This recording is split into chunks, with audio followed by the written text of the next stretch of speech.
Hello, this is Mike Sweeney from sabercoaching.com. I had a recent situation when working with a leader that I thought was interesting.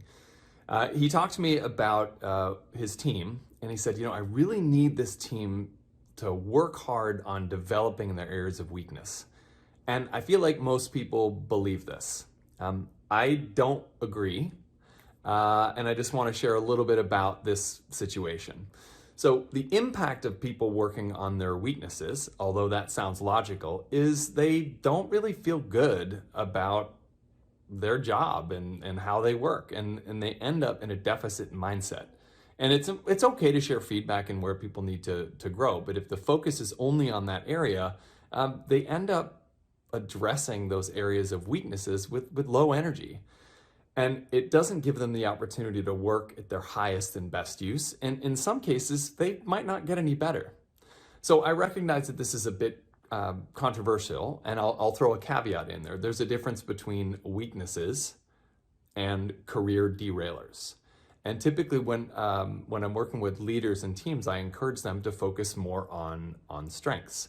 And so here's the recommendation. Most people do not know what their individual strengths are, and the leaders sometimes don't know what the individual strengths are of all their team members, and therefore the collective strengths of their whole team.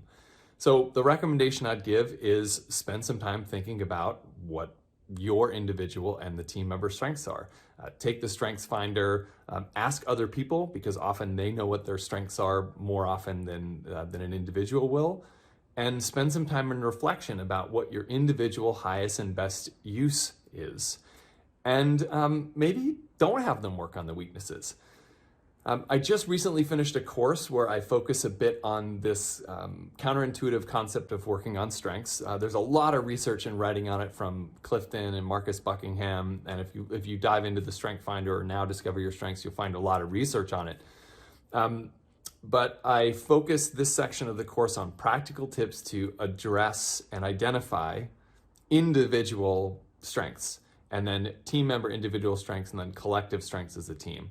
If you're interested in learning more, I'll put the link to the course underneath the video.